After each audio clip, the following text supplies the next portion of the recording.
Hey, I'm Alexander, and today we'll take a look at the new compact desktop DAC and headphone amplifier from Topping called DX1. The sample for today's episode was kindly provided by Shenzhen Audio in exchange for my honest review. As always, I'm not paid to say anything in particular about the product, and all thoughts and opinions in today's episode are my own.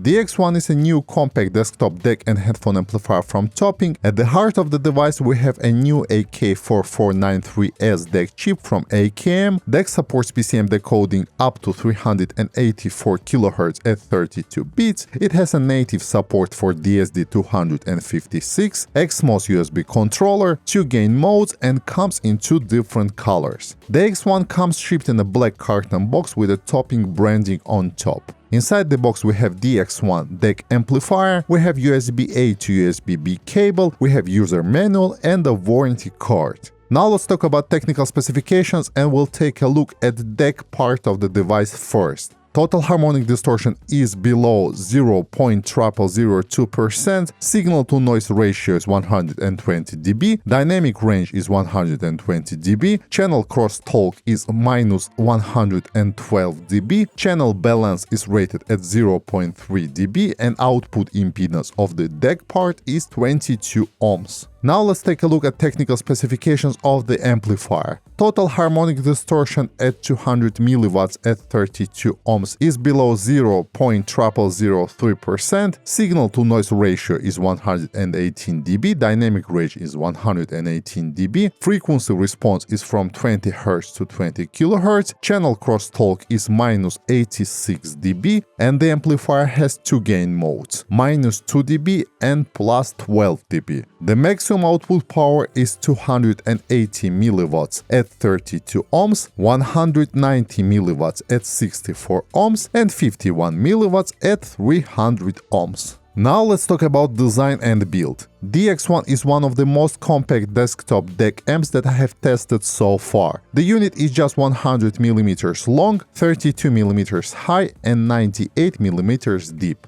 The body of the device is made from metal. On the top of the unit there is a high-res certification sticker. On the bottom of the unit there is 4 rubber feet. On the front of the unit there is 6.3 mm headphones output, 3.5 mm headphone output, LED power indicator, and a volume knob. The volume knob is 15 mm in diameter, it's nice to the touch, and the movement of the volume knob is quite smooth. On the back of the unit there's an unbalanced RCA outputs, a gain switch, and a USB port. The metal casing gives DX1 both sturdiness and the ability to shield the device from external electromagnetic interference. Overall, the unit feels very solid in hand, but the finish picks up fingerprints easily. Now let's talk about pairings, controls, and user experience. I was mainly testing this device with my PC running Windows 10. When you connect the device, it gets detected right away, but I would still recommend you to get the drivers from the official Topping website to fully support the functionality. The power indicator has 3 states. When you're playing PCM files, it's white, when you're playing DSD files, it's red, and when there's no USB input signal detected, it's breathing white. DX1 is quite portable to fit into a large pocket, but it provides enough power for IEMs and even some power-hungry headphones. The DAC provides 280 mW at 32 ohms and up to 51 mW at 300 ohms.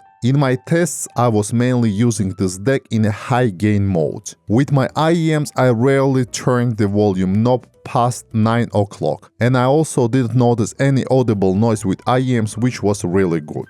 I then tested this DAC with a few of my full-size headphones. For the test, I used 250 ohm Bayer Dynamic DT1770, 300 ohm Sennheiser HD6XX, and HiFiMan Sandara, which has relatively low impedance, but it also has a very low sensitivity.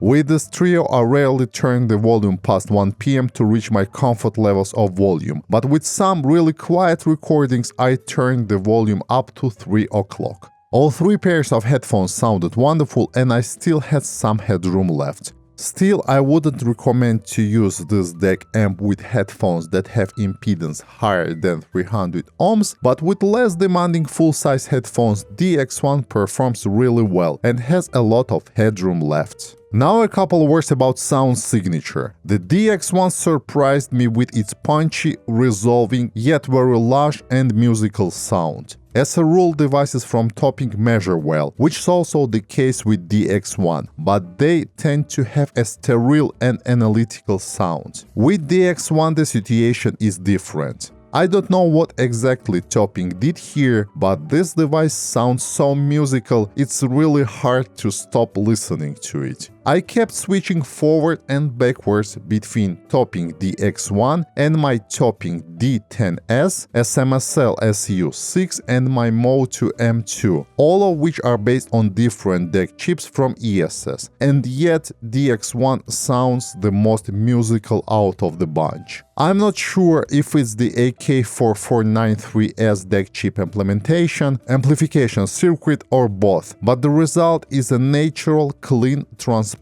and musical sound signature. Low frequencies are well extended, the bass is thick, fast and detailed. The mid-range has a good body and note weight, and the mids sound very natural and lush. Also, there's enough clarity in the mid-range, which I liked a lot. The treble is well extended too, it has enough energy and sparkle, resulting in a clean and transparent presentation.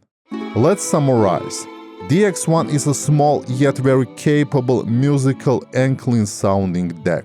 Pros: enough power to drive a lot of IEMs and many full-size headphones, well-balanced natural and musical sound signature, excellent technical abilities, compact form factor and 2 headphone outputs. Cons: the device finish easily picks up fingerprints, and I would personally like to see USB-C connector instead of USB-B.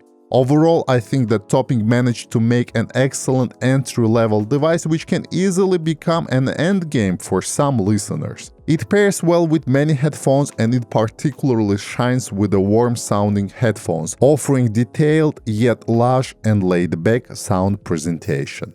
Alright guys, that's all from me for today and I hope that you enjoyed this review. If you want to see more content like this, please consider subscribing to my channel and click the bell icon to receive new video updates. See you in the next episode. Goodbye.